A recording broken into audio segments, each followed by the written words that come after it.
အားလုံးပဲမင်္ဂလာပါ TikTok Engineering ရဲ့ Heat Transfer Open Lecture ကနေပြီးတော့မှပြန်လည်ကြိုဆိုလိုက်ပါတယ်ဒီ Heat Transfer Lecture တွေကိုတော့ Thermal Engineering ကိုစိတ်ဝင်စားသူတွေအထောက်အကူစီရင်ပြီးတော့မှတင်ပြနေခြင်းဖြစ်ပါတယ်အဲ့တော့ဒီ lecture တွေကိုတင်ပြနေတဲ့အချိန်အတွင်းမှာတော့ Unit စင်ကြယ်ရဲ့ Heat and Mass Transfer Fundamentals and Application Textbook ကို reference တွေနဲ့အဓိကထားပြီးတော့မှအသုံးပြုပြီးတင်ပြပြီးတော့မှဖြစ်ပါတယ်ဒီကိစ္စတစ်ပတ်မှာတော့ the rate of thermal energy က heat transfer ဖြစ်ပြီးတော့မှ heat transfer process တွေက thermodynamics ရဲ့ first law နဲ့ second law ပေါ်မှာအခြေခံပြီးတော့ဖြစ်ပေါ်နေတယ်ဆိုတာကိုပြပြခဲ့ပြီးဖြစ်ပါတယ်နော်အဲ့တော့ဒီတစ်ပတ်မှာတော့ first law of thermodynamics ကိုမှအခြေခံပြီးတော့မှဖြစ်ပေါ်နေတဲ့ heat balance equation ကိုတင်ပြပြီးတော့မှဖြစ်ပါတယ်ပေါ့နော်အဲ့တော့ပထမအဆုံးအနေနဲ့ first law of thermodynamics ကိုတွေ့လာကြည့်လိုက်ကြအောင်ပေါ့နော်first law of thermodynamics ကိုပြောရင်တော့ conservation of energy ဖြစ်ပြီးတော့မှ energy တွေက cannot create or destroy ဖြစ်ပြီးတော့မှပုံစံတစ်မျိုးကနေတစ်မျိုးကိုပဲပြောင်းလဲနိုင်တယ်ပေါ့နော်အဲ့တော့ပြောင်းလဲနိုင်တယ်လို့ပြောတာဖြစ်တဲ့အတွက်ကြောင့်သူထက်ကို system ရဲ့ပြောင်းလဲမှုကိုလိုချင်နေဆိုရင်သူ့ရဲ့ input ထဲကနေပြီးတော့မှသူ့ရဲ့ system တွင်းကိုဝင်လာတဲ့ input ထဲကနေပြီးတော့မှ output ကိုနှုတ်မယ်ဆိုရင်ရနိုင်တယ်ဆိုတဲ့သဘောတရားမျိုးဖြစ်နိုင်တယ်ပေါ့ဒါ first law of thermodynamics ပေါ့နော်အဲ့တော့နောက်တစ်ခါ thermodynamic process လို့ပြောလိုက်တဲ့အခါမှာဆိုရင် thermodynamic process တွေက radiant style of energy ပေါ်မှာအခြေခံပြီးတော့ဖြစ်ပေါ်နေတဲ့သဘောတရားမျိုးဖြစ်တဲ့အတွက်ကြောင့်သူ့မှာရှိနေတဲ့ input တွေ output တွေအားဆိုရင်ဘာဖြစ်နိုင်တယ်လို့ပြောမယ်ဆိုရင် heat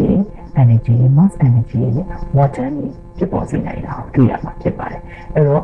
သူရဲ့ input ရော output မှာဒီ condition သုံးမျိုးလုံးပေါင်းရအောင်လုပ်လို့ဖြစ်နိုင်တယ်တစ်ခုတည်းမှာတစ်ခုကနေပြီးတော့နောက်ပုံစံတစ်မျိုးကိုပြောင်းလဲပြီးတော့မှဖြစ်ပေါ်သွားတာမျိုးလေဖြစ်ပေါ်နိုင်တယ်ဆိုတဲ့ condition မျိုးဖြစ်ပါတယ်ဒါကတော့ thermodynamic process နဲ့ first law of thermodynamics ပါဒါပေမဲ့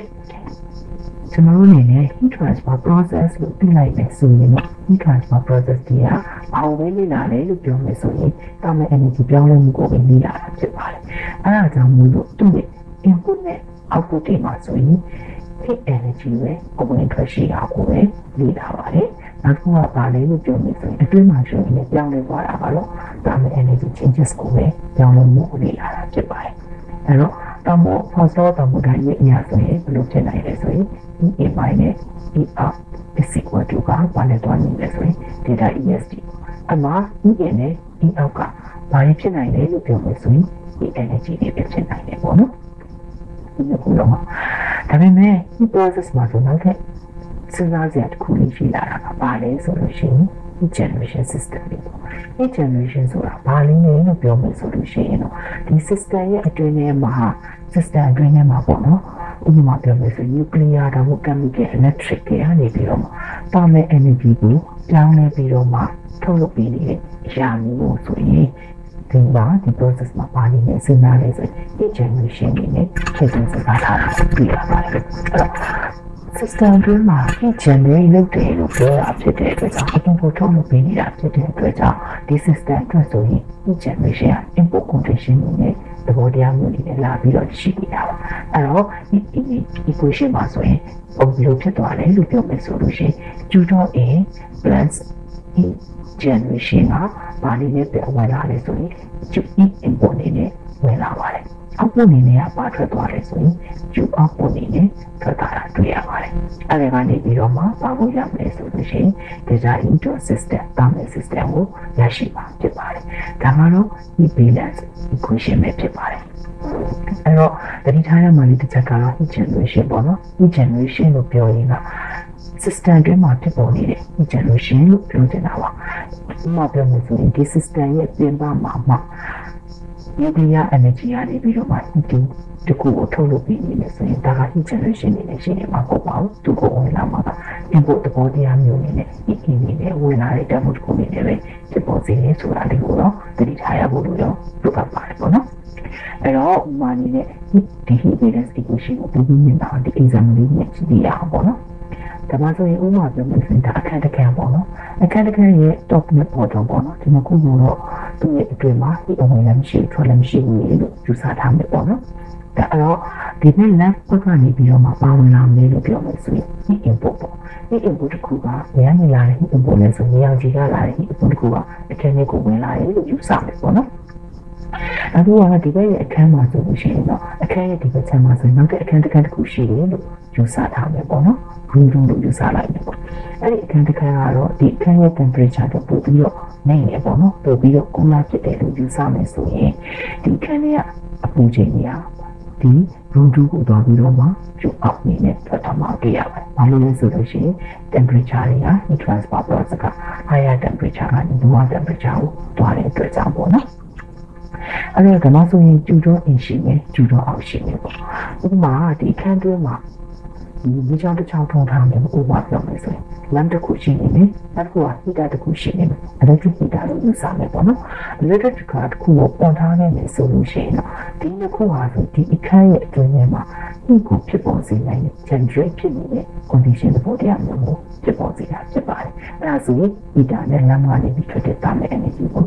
generation နဲ့ယူဆမယ်ပေါ့ဒါဆိုရင်ကျွန်တော်တို့ရဲ့ဒီ system room ရဲ့ system တွေမှာပြောင်းလဲသွားတဲ့ energy equation ကိုရေးမယ်ဆိုရင်တော့ကျူတော်ဒီတစ်ခုရှိမယ်နောက်တစ်ခုကဘာထွက်သွားမလဲဆိုရင်ထွက်သွားမှာကကျူတော်အောက်ရှိမယ်ဒီ generate လုပ်တာကလည်းဒီရဲ့ system တွေမှာဒီ generation ကဒီကိုအတက်လုပ်တဲ့ပုံဖြစ်တဲ့အတွက်ကြောင့်ဒီဘက်မှာလာပြီးတော့ပေါင်းလိုက်မယ်ဆိုရင်ဒီ system အတွင်းမှာပြောင်းလဲနေတဲ့ room ပေါ့နော်။room ကပြောင်းလဲနေတဲ့ thermal energy system ကိုရရှိပါဖြစ်ပါတယ်။ဒါကတော့ heat balance equation ပါ။ heat balance equation ကတော့ဒီ heat transfer process တွေမှာဆိုရင်တောက်လျှောက်အမြဲတမ်းအသုံးပြုတဲ့ generation heat balance equation ဖြစ်တဲ့အတွက်ကြောင့်မို့လို့ဒီစကားမှတ်ထားဖို့လို့လိုအပ်တာပေါ့နော်။ဒါဆိုရင်တော့ heat balance equation နဲ့ပတ်သက်ပြီးတော့နားလည်လိမ့်မယ်လို့တော့မြင်ပါတယ်ပေါ့နော်အဲ့တော့ the heat balance equation ကိုသိပြီးပြီဆိုရင်တော့ဘာလို့ဆက်နေလာမလဲလို့ပြောမယ်ဆိုလို့ရှိရင် heat transfer process တွေမှာအသုံးအများဆုံးဖြစ်တဲ့ steady state condition ကိုဆက်ပြီးတော့သိလာကြည့်ကြရအောင်ပေါ့နော်အဲ့တော့ steady state ဆိုတာဘယ်လို condition မျိုးလို့ပြောမယ်ဆိုလို့ရှိရင်ပြောမယ်ဆိုရင်တော့ data in system က0ဖြစ်တဲ့ condition မျိုးကိုပြောချင်တာပါ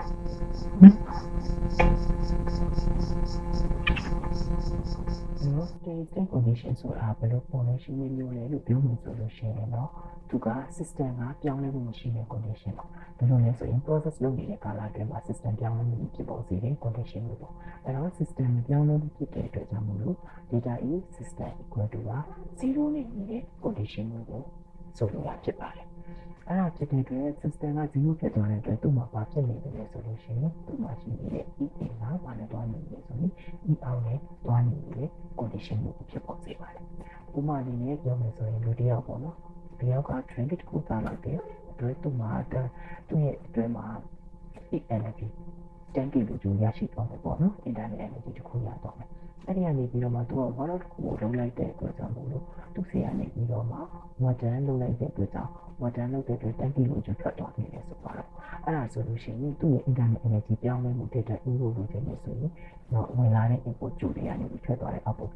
ဒီလိုကိုနှုတ်ရမှာပေါ့နော်အဲ့ဒီတော့အခုမှဆိုရင်တော့ဝင်လာတာလည်း10ထွက်သွားတာလည်း10 kJ ဖြစ်တဲ့အတွက်သူ့ရဲ့ condition က0ဆိုတဲ့ condition ကိုဖြစ်ပေါ်စေအောင်တွေ့ရပါမယ်ဒီလို condition ဖြစ်ပေါ်စေတဲ့အရာမျိုးဆိုရင်တော့ steady state condition လို့ခေါ်တာဖြစ်တယ်ပေါ့နော်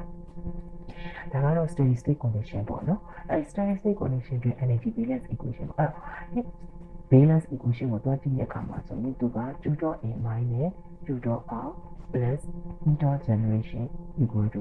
data E system နဲ့ရှိနေတာပေါ့နော်အဲ့ဒါဖြစ်တဲ့ပုံမှန်ဆိုရင် data E system က0ဖြစ်သွားတဲ့အတွက်ကြောင့်မို့လို့သူ့ရဲ့ heat balance equation steady state condition ရဲ့ heat balance equation က Q.A minus Q.R plus heat generation equal to 0ဆိုတဲ့ condition လေးကိုဖြစ်ပေါ်သွားတာကို heat balance equation လေးဖြစ်ပေါ်သွားတာကိုတွေ့ရမှာဖြစ်ပါတယ်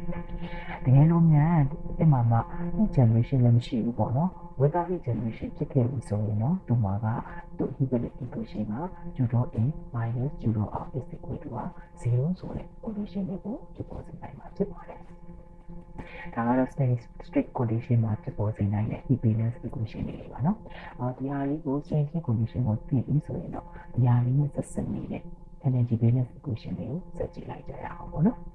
အဲ့တော့အဲ့ဒီကနေပြီးတော့မှပထမဆုံးနေပြောချင်တာက surface energy balance ပေါ့ surface energy balance ဆိုတာဘယ်လို condition မျိုးလေးလဲလို့ပြောမယ်ဆိုရင် surface လေးတစ်ခုပေါ့အဲ့ဒီ surface ရဲ့အတွင်းမှာသူက mass လည်းမရှိဘူးဘောလုံးနဲ့တူလောက်ထားနိုင်တဲ့နေရာလည်းမရှိဘူးပေါ့နော်ဒီလိုပါတော့လည်းနည်းနည်းချင်းလေးလုံးကျစားတဲ့အတွက်ကြောင့်ပေါ့သူ့ရဲ့အတွင်းမှာ heat generate လည်းမလုပ်နိုင် နော် heat generate လည်းမလုပ်နိုင်ဘူးပြီးလို့ရှိရင်သူ့အတွင်းမှာဝင်လာတဲ့ energy ကို storage လည်းမလုပ်ထားနိုင်ဘူးပေါ့အဲ့လိုမျိုးနဲ့ဒီမျိုးဖြစ်တဲ့အတွက်ကြောင့်မို့လို့အဲ့ဒီမျိုးနဲ့ပြင်မှာဆိုရင်ဘယ်လို condition မျိုးအနေနဲ့ရှိနေမလဲလို့ဆိုလို့ရှိရင် steady state condition no heat generation ဆိုတဲ့ condition ပုံစံမျိုးကိုတွားရှိနေမှာဖြစ်ပါတယ်အဲ့ဒါဖြစ်တဲ့အတွက်ကြောင့်မို့လို့သူကဘာနဲ့တွားနေလဲဆို steady state condition no heat generation ဖြစ်တဲ့အတွက်ကြောင့် heat balance equation မှာကြည့်မယ်ဆိုရင် Q dot A minus Q dot R plus heat generation equal to data E system နဲ့ရှိနေတာပေါ့နော်အဲ့ဒါဆိုတဲ့အတွက် low heat generation steady state condition ကိုဖြစ်ပေါ်စေတဲ့အတွက်ကြောင့် surface energy balance equation မှာဆိုရင် Q dot A equal to Q dot R နဲ့ညီနေဆိုတဲ့ energy balance equation ကိုဖြစ်ပေါ်စေတာကိုတွေ့ရမှာဖြစ်ပါတယ်ဒီမှာဆိုလို့ရှိရင်ဒီနေရာမှာဆိုရင်ဝင်လာတာ Q1 နေနဲ့ဝင်လာမယ်ထွက်သွားတာက Q3 နဲ့ Q2 နေနဲ့ထွက်သွားမယ်ပေါ့နော်အဲ့ဒါဖြစ်တဲ့အတွက်ဒါလေးကို surface energy balance equation ယူလာမယ်ဆိုရင်အဝင်ဖြစ်တဲ့ Q dot 1ကထွက်သွားတယ် Q dot 2နဲ့ Q dot 3နဲ့တွားနေတယ်ဆိုတဲ့ condition တွေကိုတွေ့နေရမှာဖြစ်ပါတယ်ဒါကတော့ surface energy balance equation ပေါ့နော်အဲ့ဒီနောက်ခုအနေနဲ့ပြောချင်တာကတော့ steady flow energy balance equation ပါ steady flow လို့ပြောတာဖြစ်တဲ့အတွက်ကြောင့်မို့လို့ steady လို့ပြောရင်သူကအဝင်အထွက်ညီနေတယ်ဆိုတဲ့ condition ပေါ့နော်အဲ့တော့ flow လို့ပြောတာဖြစ်တဲ့အတွက်ကြောင့်ဥပမာအနေနဲ့ပြောလို့ဆိုရင်တန်တစ်ခုပေါ့နော်တန်တစ်ခုရဲ့အတွင်းမှာ input အနေနဲ့သူက mass flow rate နဲ့ပေါ့နော် mass flow rate ပဲဒီပေါ်လို့ပြောဥပမာအနေနဲ့ mass flow rate အနေနဲ့ဆိုလို့ရှိရင်10 kJ per second နဲ့သူက water တစ်ခုကိုတွင်းနေမယ်ပေါ့နော်အဲ့ဒီကနေပြီးတော့မှအဲ့ဒီအောက်လိုက်နေနေနဲ့ဒီကောင်ဝင်လာတဲ့ water ကို mass flow rate ဘယ်လောက်နဲ့ထုတ်ပြီးနေလဲဆိုရင်10 kJ per second နဲ့ထုတ်ပြီးနေခဲ့ပြီဆိုရင်သူကဝင်လာတဲ့မြအကုန်လုံးကိုသူကအောက်ပို့နေတယ်အကုန်လုံးတန်းပြီးတော့ထုတ်နေတဲ့ condition မျိုးပေါ့နော်အဲ့တော့အင်း water က flow စီစဉ်ပြီးတော့မှရှိနေတာဖြစ်တဲ့အတွက်ဒီလို condition မျိုးဆိုရင် steady flow condition system လို့ခေါ်တာပေါ့နော်အဲ့ဒါဆိုရင် steady flow system လို့ပြောမယ်ဆိုရင်ဘာသိရမလဲဆိုရင် m dot is equal to constant နေနဲ့ရှိနေတယ်ပေါ့နော်ဘာလဲဆိုလို့ရှိရင် m dot 1နဲ့ m dot 2ကညီနေတယ်ပေါ့ဥပမာ volume အနေနဲ့ပြောမယ်ဆိုရင် v dot 1က v dot 2နေနဲ့ညီနေတဲ့ condition မျိုးကိုဆိုလိုချင်တာပေါ့နော်အဲ့တော့သူကအဲ့လို condition မျိုးမှာဆိုလို့ရှိရင်ကြာရင်ဘယ်လိုသဘောတရားမျိုးဖြစ်ပါလဲဆိုလို့ရှိရင် steady flow ဖြစ်တဲ့တော့ဝင်လာတဲ့ energy ပုံလုံးကိုသူကသိဆောင်သွားနိုင်တယ်ဆိုတဲ့သဘောတရားမျိုးပေါ့ဥပမာဒါမှဆိုလို့ရှိရင်သူပိုင် control module လေးတစ်ခုယူလိုက်မယ်ပေါ့သူတို့ကအဝင်က m.h1 ပေါ့ကွာ energy အနေနဲ့ပြောမယ်ဆိုရင် m.h1 ပေါ့အထွက်က m.h2 နဲ့ထွက်တော့သူ့ကိုပေါ့ကျူလေးတစ်ခုပေးလိုက်ပြီဆိုလို့ရှိရင်ပေါ့နော်သူက mass flow rate က constant ဖြစ်တာtemperature တို့ enthalpy တို့ကတော့ကြောင်းလဲမှုရှိနေတယ်ဆိုတဲ့ condition မျိုးပေါ့နော်အဲ့တော့ကြောင်းလဲမှုရှိနေတယ်ဆိုတဲ့ condition မျိုးဖြစ်သွားတယ်ဒီကဘာလို့လဲဆိုရင်ကျုပ် input ကိုပေးလိုက်တဲ့အတွက်ကြောင့်ပေါ့ဒါဆိုရင်သူ့အတွက် energy balance ကိုရင်းမယ်ဆိုရင်သူကကျုပ်တော့ဟိုပေါ့နော် energy အနေနဲ့ပြောမယ်ဆို E dot in ပေါ့နော် E dot in minus E dot out is equal to 0နဲ့တွားနေမှာပေါ့နော်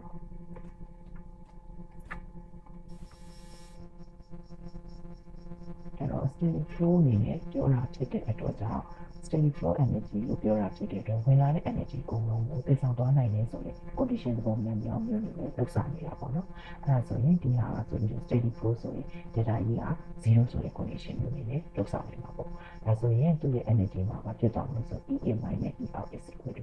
0ဆိုတဲ့ condition မျိုးဖြစ်နေမှာပေါ့နော်အဲ့တော့ဒီမှာဆိုရင်ဥပမာနဲ့ဒီမှာbite ခုရဲ့အတွင်းမှာ control volume ယူလိုက်နေပေါ့နော်သူ့ရဲ့အတွင်းကို flow တစ်ခုက m1 m.d1 နဲ့ဝင်လာတယ်အောက်ပို့နေနဲ့ m.d2 နဲ့ထွက်သွားမယ်ပေါ့အဲ့တော့ mass flow rate က constant ဖြစ်တဲ့အတွက်ကြောင့်ဒီ condition က steady flow condition လို့မြင်လာမှာပေါ့နော်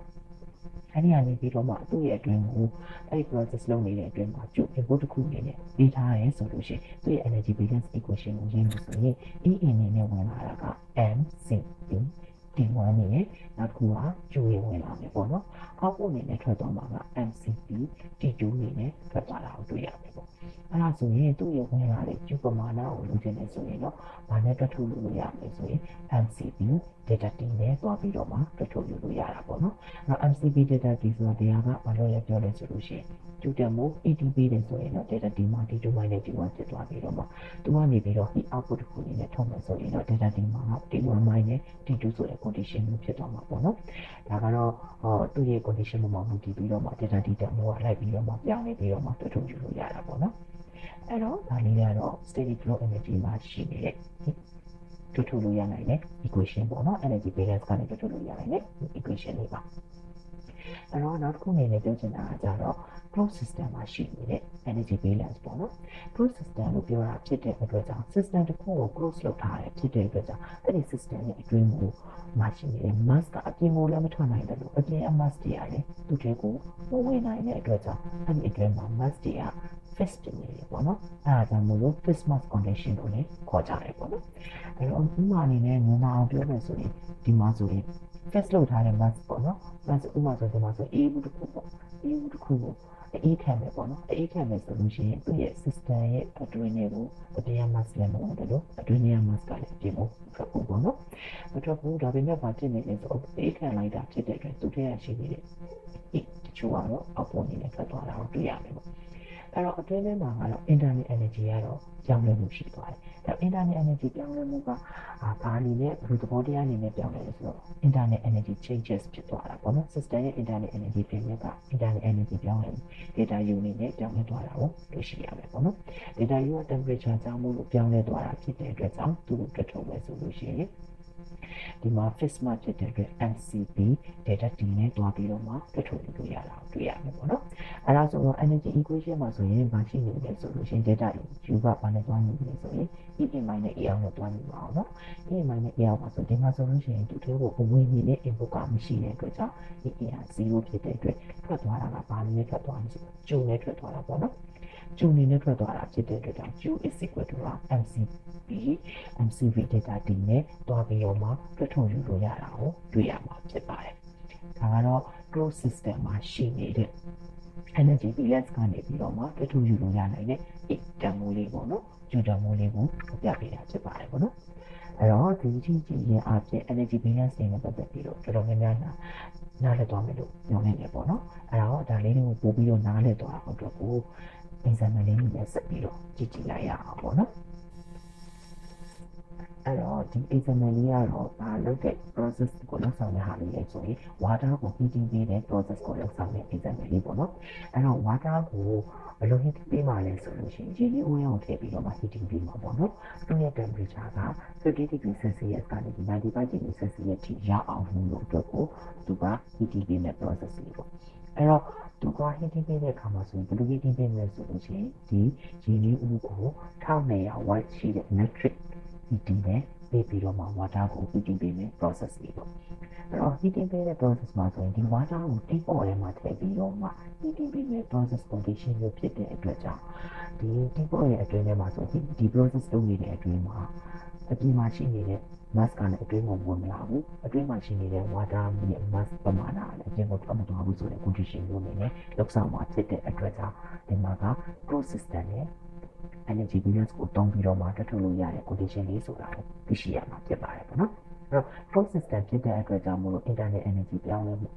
data E ကပါနေတဲ့တွားနေနေတယ်ဆိုရင် internal energy changes data U နဲ့တွားပြီးတော့နေနေတယ်ဆိုရင် condition မျိုးနဲ့တက်ထုတ်လို့ရတယ်ဆိုတဲ့ condition မျိုးဖြစ်မယ်ပေါ့နော်အဲ့ဒါဆိုလို့ရှိရင် internal energy data နဲ့ညီနေတဲ့အတွက်ကြောင့်မို့လို့ဒီမှာဆိုရင် energy equation အရာဆိုရင်တော့ E in minus E out is equal to data U ဆိုတဲ့ condition မျိုးလေးနဲ့တွားရှိနေမှာပေါ့နော်အဲ့တော့ဒီ process ကိုကြည့်မယ်ဆိုလို့ရှိရင်ဒီပုံစံမှာဆိုရင်သူကဘာပြောထားလဲဆိုရင်ဒီပေါ်ကနေပြီးတော့မှ losses ဖြစ်သွားမယ် heat ကို neglect လုပ်ပြီးပါဆိုတဲ့ condition မျိုးကိုပြောထားတာဖြစ်တဲ့အတွက်ဒီ system မှာဆိုလို့ရှိရင် energy outlet အောက်ဖို့မရှိဘူးဆိုတဲ့ condition မျိုးဖြစ်ပေါ်နေတာကိုတွေ့ရမှာပေါ့နော်အဲဒါဆိုရင်ဒီမှာဘာဖြစ်လဲဆိုရင် EA is equal to data unit နဲ့တွားပြီးတော့မှညီနေတာကိုတွေ့ရမှာဖြစ်ပါတယ်အဲ့တော့ EA နဲ့ကြည့်မယ်ဆိုရင်သူ့ထဲကိုဝင်နေတဲ့ကပါပြီးထားမလဲဆိုလို့ရှိရင်ဒီ amount တစ်ခုဝင်မှာဖြစ်တဲ့အတွက်ကြောင့်ကျူပေါ့နော် total amount လို့ကျူပမာဏတစ်ခုဝင်လာမယ်ကျူကဘာနဲ့တွားနေလဲဆိုရင်သူ့ရဲ့ internal energy changes နဲ့တွားနေတာကိုတွေ့ရမှာဖြစ်ပါတယ်အဲ့တော့ဒီအတွက် energy equation က Q is equal to data U နဲ့တွားနေတယ်ဆိုတဲ့ condition လေးရမှာပေါ့နော်အဲ့တော့ဒီမှာကတစ်ချက်ပြန်ကြည့်ရမှာ internal energy changes data U ပေါ့ data ယူဖို့စဉ်းစားတဲ့အခါမှာဆိုရင် heat ပေးမှာကဘယ်ကိုတော့ပေးမှာလဲဆိုလို့ရှိရင်ရေနွေးဦးကိုတော့ပေးမှာပါ water ကိုတိုက်ရိုက်ပေးမှာမဟုတ်တဲ့အတွက်ကြောင့် internet system နဲ့စဉ်းစားတဲ့အခါမှာ water တစ်ခုလေးနဲ့တွားပြီးတော့မှစဉ်းစားလို့မရပါဘူးဒါမှတွားပြီးစဉ်းစားရမယ်ရေနွေးဦးမှာတွားပြီးတော့စဉ်းစားရမယ့် condition ကိုဖြစ်ပါတယ်ဘာလို့လဲဆိုတော့ရေနွေးဦးမှာသူ့ရဲ့ temperature changes တွားဖြစ်မှာရေနွေးဦးမှာ temperature changes ဖြစ်ပြီးတော့မှအဲ့ဒီ temperature က water နဲ့တွားပြီးတော့မှထိတွေ့ပြီးတော့မှဒီ process ကိုဆက်ပြီးတော့ဖြစ်ပေါ်စေမှာဖြစ်တဲ့အတွက်ကြောင့်ပေါ့နော်အဲ့ဒါဆိုတဲ့အတွက်ကြောင့် data u မှာဆိုရင် data u ကိုတွက်ချုပ်တဲ့အခါမှာ data u water တစ်ခုလေးပဲထည့်ပြီးတော့မှစဉ်းစားရမှာမဟုတ်ပဲတိပေါ့ကိုပါထည့်ပြီးတော့မှစဉ်းစားပြရမှာကိုတွေ့ရမှာဖြစ်ပါတယ်အဲ့တော့ water internet energy ကိုတော့ဘာနဲ့ထွက်မလဲဆိုလို့ရှိရင် MC data D နဲ့ပဲတွက်မှာပေါ့နော် MC data D MC data D နဲ့ပဲတွက်မှာ temperature ကတော့ data D changes ကတော့ဘာနဲ့ပဲတွက်မယ်ဆိုလို့ရှိရင်50 degree Celsius ကနေပြီးတော့95 degree Celsius အထိကိုတစ်ခုတစ်လုံးအောင်ပြောင်းလဲမှာပေါ့နော်ဒါပေမဲ့ mass ကြတော့ပုံစံမှာပါပေးထားတယ်ဆိုရင် water အတွက်ကတော့ 1.2 kg ပေးထားပါတယ်ဒီပေါ်ရဲ့ mass ကတော့ဘယ်လောက်ရှိလဲဆိုတော့ 0.5 kg ဆိုပြီးတော့မှပေးထားပါတယ်ပေါ့နော်အဲဒါဆိုရင် water ရဲ့ mass ဒီပေါ်ရဲ့ mass ကိုပေးပြီပေါ့နော်နောက်တစ်ခုအနေနဲ့ပြောမယ်ဆိုရင်လည်းဒီမှာ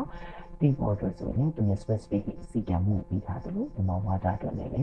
specific ကိုပေးထားတဲ့အတွက်ကြောင့်မလို့ internet energy ကြောင်းလဲမှုပေါ့နော်ဒီ process တွေဆိုရင်ဒီမှာအစားတင်ပြီးတွက်ထုတ်လိုက်ဆိုရင်ဘယ်လောက်ရမလဲဆိုရင် 429.3 kJ ဆိုပြီးတော့မှတွက်ရှိတာတွေ့ရပါတယ်အဲ့တော့ဒီမှာကဘာနဲ့တွန်းနေလဲဆိုရင် data ယူကဘာနဲ့တွန်းနေလဲဆိုရင်သူကလိုအပ်တဲ့ total amount of heat နဲ့တွန်းနေနေတာဖြစ်တဲ့အတွက်ကြောင့်ကျူတန်မိုးကဒီ process ကိုဖြစ်ပေါ်လို့လိုအပ်တဲ့ပမာဏက 429.3 kJ ဆိုတာကိုတွေ့ရှိရမှာဖြစ်ပါတယ်ဒါကတော့ total amount of heat ပေါ့နော်အဲ့တော့တကယ်တမ်းကသူပုတ်စာမှာတွက်ချက်လို့ချင်တာကတော့ဘာလို့လဲဆိုလို့ရှိရင် how long it will take ဆိုတာအချိန်ကိုပြောတာပေါ့နော် time ဘယ်လောက်ကြာမလဲလို့ပြောတာပါ time ဘယ်လောက်ကြာမလဲဆိုရင်သူက heat ပေးနေမှာတော့ဘယ်လောက်နဲ့ပေးနေမှာလဲဆိုရင်1200 watt နဲ့ပေးနေမှာပါ1200 watt လို့ပေးနေတာကဖြစ်တာကကျူတော့တန်ဖို့ပေးထားတာပါ1200 watt ဖြစ်တဲ့အတွက်သူက joule per second ပေါ့နော်တစ်စက္ကန့်မှာသူပေးနေမဲ့ဂျူပမာဏပေါ့အဲ့ဒါကိုမှကီလိုနဲ့ပြမယ်ဆိုလို့ရှိရင် 1.4 ကီလိုဂျူပါစက္ကန့်နေနဲ့ရှိနေမှာပေါ့တစ်စက္ကန့်မှာ1.2 ကီလိုဂျူနေနဲ့ပေးမှာပေါ့ဆိုတော့ကတော့ထူးလို့ရတာက total amount of heat က 429.3 ကီလိုဂျူဆိုပြီးတော့ရှိတာဟုတ်ဒါက total amount of ဂျူပေါ့အဲ့တော့ total amount of ဂျူနဲ့ဒီ rate of heat transfer နဲ့သူရဲ့ဆက်ဆက်ချက်ကပါနေနဲ့ရှိနေတယ်ဆိုရင် Q is equal to က Q dot into data D နဲ့ရှိနေတာပေါ့နော်တိုင်းပေါ့နော် data D လေးရအဲ့ဒါဆိုရင်ခုလိုချင်တာ data D ကိုလိုချင်တာဟုတ် data D ကိုလိုချင်နေဆို total amount of Q ကို Q dot နဲ့တွားဆက်လိုက်လို့ဆိုရင်ရရှိမှာဖြစ်တယ်ပေါ့နော်အဲ့တော့ Q ကတော့ 429 Q dot က 1.2 kJ per second နေနဲ့တွားပြီးတော့ဆက်လိုက်တဲ့အခါမှာဆိုရင်358 second ဆိုပြီးတော့ရတဲ့အတွက်နေရာလေး6 minute ပေါ့နော်6 minute လောက်လိုအပ်တယ်ဆိုပြီးတော့မှတထုတ်ယူလို့ရမှာဖြစ်ပါတယ်အဲ့တော့ဒီပုံစံလေးကတော့ closed system energy ကိုအသုံးပြုပြီးတော့မှတွက်ထုတ်ထားတဲ့ example လေးပဲဖြစ်ပါတယ်ပေါ့နော်အဲ့တော့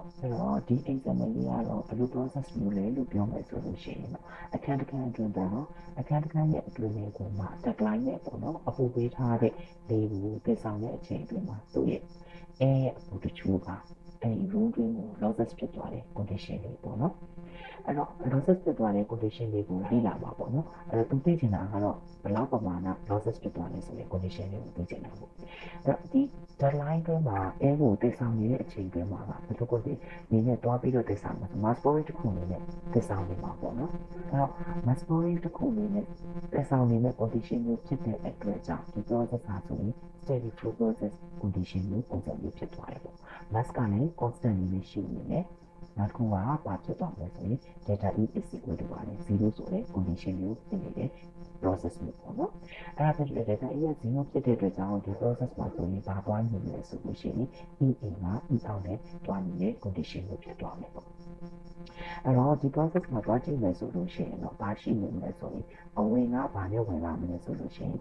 M dot ပေါ့နော် M dot ကဘာနဲ့ဝင်လာမလဲဆိုလို့ရှိရင် T1 နဲ့ဝင်လာမှာပေါ့ထွက်သွားမှာကဘာနဲ့ထွက်သွားမှာလဲဆိုရင် M dot T2 နဲ့ထွက်သွားမှာပေါ့ T1 နဲ့ M1 နဲ့ M2 နဲ့ကတော့ constant ဖြစ်တဲ့အတွက်ကြောင့်မလို့ညီနေမယ် M နေနဲ့ဖော်ပြလိုက်တာပါနော်အဲ့တော့နောက်ကဘာဖြစ်လဲဆိုတော့ heat loss ဖြစ်နေမှာဖြစ်တဲ့အတွက်သူကနေပြီးတော့မှကျူတော့တစ်ခုထွက်သွားမှာပေါ့အဲ့တော့ steady flow energy equation ဖြစ်တဲ့အတွက်ကြောင့်သူ့ရဲ့ energy equation မှာ EA နဲ့ A အောင်နေတဲ့အခါမှာ energy balance ကိုတွားရမယ်ဆိုရင် EA ကဘာနဲ့ဝင်နေလဲဆိုရင် M dot C CPT1 နဲ့ဝင်နေမှာပေါ့နော်။အဲ့တော့ဒီမှာ H လို့ပါပြထားတာလေဆိုရင် CPT1 ကို H နဲ့ H1 နဲ့တူတာပေါ့နော်။ enthalpy H1 နဲ့တူတဲ့အတွက်ကြောင့်ပေါ့နော်။အဲ့တော့ m.cpt1 က input အနေနဲ့ဝင်လာပြီး output အနေနဲ့ထွက်သွားမှာဘာဖြစ်နေလဲဆိုရင် m.cpt2 အနေနဲ့ထွက်သွားမယ်ပေါ့။နောက်ထပ် heat losses ပါဖြစ်သွားတာဖြစ်တဲ့အတွက် losses ဖြစ်တာက outlet ဖြစ်သွားတဲ့အတွက် plus ကျူတော့အနေနဲ့တွားပြီးတော့မှထွက်သွားမယ်ပေါ့နော်။ outlet ဘက်မှာတွားပြီးတော့ရှိနေတယ်ပေါ့နော်။အဲ့ဆိုသူလိုချင်တာဘာလဲလိုချင်တာလဲဆိုရင်ကျူတော့ကိုလိုချင်တာဟုတ်ပုံစံမှာအဲ့တော့ကျူတော့ကိုလိုချင်နေဆိုရင်ကျူတော့ is equal to က mcp ဘာဖြစ်သွားမလဲဆိုလို့ရှိရင် t1 minus t2 အနေနဲ့ရှိနေမှာပေါ့။အဲ့တော့ t1 minus t2 ဆိုတာ temperature drop ဖြစ်တဲ့အတွက်ကြောင့် delta t ပေါ့နော်။အဲ့တော့ m.cp delta t အနေနဲ့တွားပြီးတော့မှထုတ်လို့ရမှာတွေ့ရပါတယ်။အဲ့ဒါဆိုလို့ရှိရင် m. ကတော့ဒီမှာဆိုလို့ရှိရင်သူ့ရဲ့ဒီတွင်းထဲမှာရှိသွင်းသွားမယ့် mass m. ပမာဏက flow rate က90 kg per minute နဲ့ဝင်ပြီးတော့မှစီစဉ်သွားမယ်ပေါ့နော်။သူရဲ့ CP ကလည်းပဲသူမှာဆိုလို့ရှိရင် air ရဲ့ temperature မှာဒီမှာ 1.007 ဆိုပြီးတော့မှ CP တက်မို့လေသူကပေးထားပြီးသားရှိတယ်ပေါ့နော်။ဒါကြောင့်ဒီဆိုတာက temperature drop ဒီ deadline တွေမှာ drop ဖြစ်သွားမယ့် air ရဲ့ temperature ကဒီမှာ3 degree Celsius လို့ပုံစံမှာပေးထားပြီးသားရှိတဲ့အတွက်ကြောင့်အဲ့ဒါကိုအစားတင်ပြီးတော့ထုတ်လိုက်မယ်ဆိုရင်ဘယ်လောက်ရမလဲလို့ပြောလို့ဆိုလို့ရှိရင်ဒီမှာ 4.53 kilojoule per second ဆိုပြီးတော့မှကျိုးပါစက္ကန့်ဖြစ်တော့ watt ပေါ့နော်ကီလိုဝတ်အနေနဲ့ရရှိမှာတွေ့ရပါပြီ။ဒါကတော့ဒီပုံစံလေးကတော့ steady flow energy equation ကိုအသုံးပြုပြီးတော့မှထုတ်ထားတဲ့ example လေးပဲဖြစ်ပါတယ်ပေါ့နော်။အဲ့တော့ဒီ example လေးတွေကိုကြည့်ပြီးဆိုရင်အဖြစ် energy balance နဲ့ပတ်သက်ပြီးတော့မှပို့ပြီးတော့မှနားလည်သွားလိမ့်မယ်လို့ပြောနေနေပေါ့နော်။အဲ့တော့အဲ့ဒါလေးကိုနားလည်သွားပြီဆိုရင်တော့ဒီအောက်မှာပေးထားတဲ့မိကုံးလေးတွေကိုတော့ဖြည့်ကြည့်စေချင်တယ်ပေါ့နော်။အဲ့တော့ဒီမိကုံးလေးတွေကိုဖြည့်နေတဲ့အချိန်အတွင်းမှာတော့ဒီ video လေးကို post လုပ်ပြီးတော့မှဖြည့်စေချင်တယ်ပေါ့နော်။ပြီးတော့မှပဲနောက်မှရှိတဲ့ answer key လေးတွေကိုကြည့်စေချင်ပါတယ်ပေါ့နော်။ဒါကတော့ပုံမှာပေးထားတဲ့ equation လေးတွေမိကုံးလေးတွေရဲ့ answer key လေးတွေပါနော်။အဲ့တော့ဒီမိကုံးလေးတွေကိုရောဖြည့်ပြီးတော့မယ်ဆိုရင်တော့ first law တောင်ပေါ်တိုင်းရဲ့ပုံမှာအခြေခံပြီးတော့မှဖြစ်ပေါ်နေတဲ့ energy balance equation တွေရဲ့သူနဲ့ဆက်စပ်နေတဲ့ condition လေးတွေကိုနားလည်တော့ပေါက်သွားလိမ့်မယ်လို့တော့ပြောနေပါတယ်။အဲ့တော့နောက်တစ်ပတ်မှာဆိုရင်တော့ type of heat transfer ပေါ့နော် type of heat transfer ဆိုတာအမျိုးအစားပေါ့ heat transfer အမျိုးအစားတွေနဲ့ပတ်သက်ပြီးတော့မှဆက်ပြီးတော့မှတင်ပြပြီးတော့မှဖြစ်ပါတယ်။အားလုံးကိုကျေးဇူးတင်ပါတယ်နော်။